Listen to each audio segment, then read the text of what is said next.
everybody. Today we are back at the Mindfulness First, and we are going to be doing a session here with Sunny. So here we go. We're all ears. Okay, well, I thought I'd talk to you all about stress. I thought I'd talk to you about the physical stress reaction.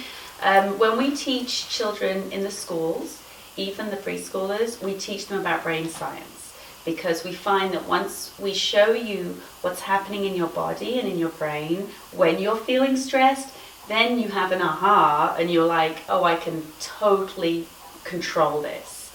I'm in charge of what's happening in my body. So I'll start with what's happening in the body first when we experience stress. So let's imagine you're experiencing something on the outside that's making you feel stressed. And it could be a Facebook post or a text.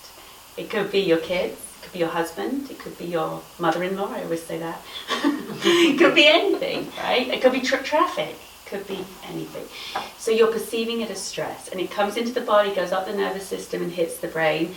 The first thing it hits is the most primitive part of your brain, and it's called the amygdala. And when we teach the children, we call it the caretaker. So the amygdala is actually in the very center of the brain. It's tiny, little red dot, but this takes over, this tiny part of the brain. You're so super smart, you've got all this intelligence up here, but all the doors get shut.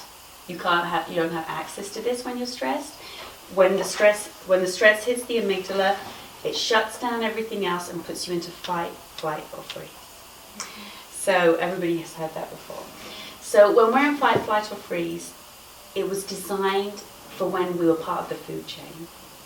So your blood supply is going to get cut off to your stomach because there's no time to be digesting food when you're running from a tiger, right? So we need all of the energy to run to your muscles so that you can react. So that's why your tummy feels funny when you're stressed.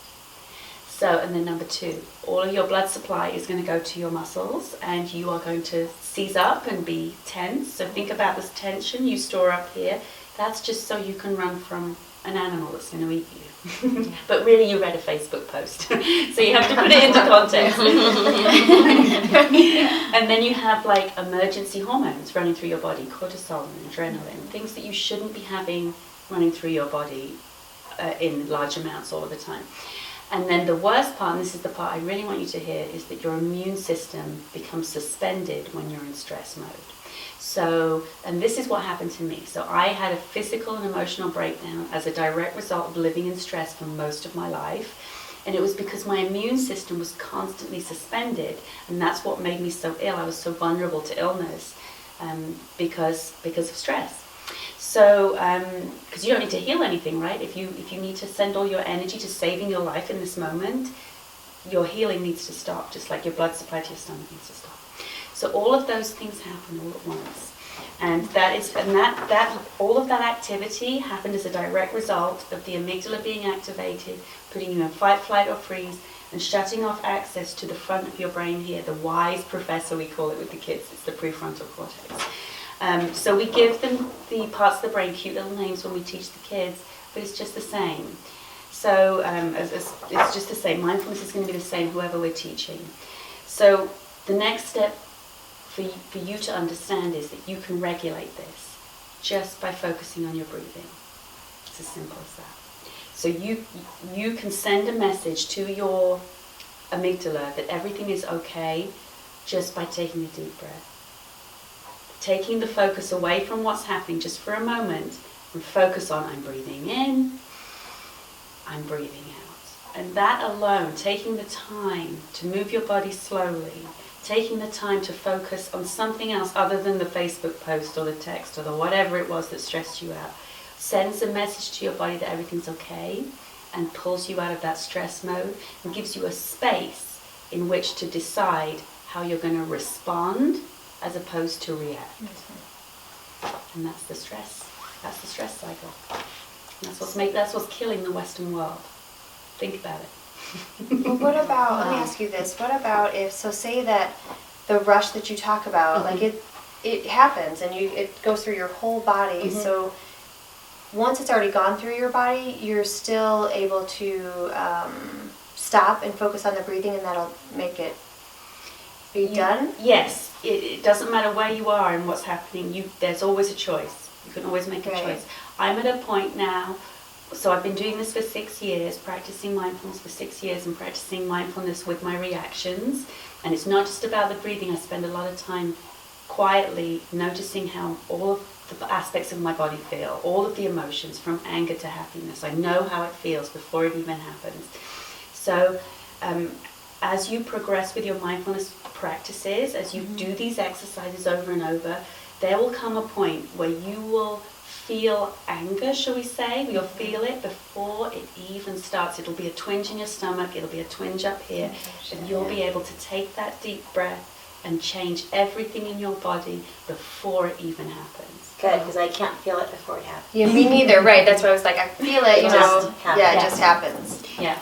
Is there a certain breathing that you do? I mean, are there different just now? No, you don't Inhale have and to. exhale. Yeah, inhale and exhale. You all know how to do it. And say I'm okay, like everything's okay. Yes, you can have, a lot of mindfulness teachers will give you a point of focus, like, Yeah. oh, and now this, you'll say, and now this, just this, something very simple, or I am breathing in, I am breathing out. It can be something very simple, but you just turn to at any moment to change the situation, because in any situation you're in, it's your choice how you respond. It is your choice, right? Right. But I think we are, because we're not taught this in school, we're not taught it regularly as part of growing up, we don't know we have choice. And when we have automated reactions, we have autopilot, right, which is the amygdala, it's classic, autopilot, we just go with it. We think life is difficult. We think it's all going to feel difficult. It doesn't have to be that way. Well, I feel like that I do try and remind myself to breathe. Okay, breathe, breathe. It's okay. But I fight the feeling, the thought, whatever is stressing us out keeps coming back, and I'll breathe. And I would really like to figure out how to let it go. And Yes, I can't. that's That's my issue, is like letting it go. Whatever is just keeps coming back and stressing me out. And it really does it makes us where we can't function and we can't go on and just be normal and get, I feel frozen. I feel impaired in some way. And I think I do say it's okay, breathe, and take a breath and relax, and I really want to, but it is very hard for me. It is. And I'm sure I need to train myself, but it's difficult. I can give I you... agree. I agree too. And I agree too, and I still experience that. I know exactly what you're talking about. And the reason is your brain is programmed to look for the negative all the time in whatever you're looking at. So that's all that's going on. It's it's pre-programming in your brain, and you can override that. But what it takes is time. And when you start putting mindfulness into your life every day, this is the way I look at it. You'll start to get up in the morning and you'll do a rehearsal. So you'll get up in the morning and you'll sit very quietly and you'll literally practice, rehearse breathing. And what you're doing is getting ready for the rest of the day. So once you've started your day going, this is how my day's going to go, and it sounds really fake, it doesn't sound real, but it's so effective. I can't tell you. You just got to try it. So for how long do you breathe in the morning? Well, it's up to you. I would, they recommend 20 minutes a day. So 10 minutes in the morning, 10 minutes in the evening is highly, highly effective. I would recommend that. Like eyes closed, sitting on the floor?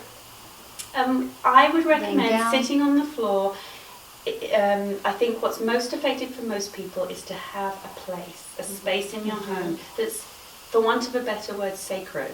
That's a space where you keep it clean, you have a special cushion, you have maybe a little table or a stool with just a candle, something for focusing on. Maybe there's something like a kid's picture or something that you like there, but it's a space that you've created for calm.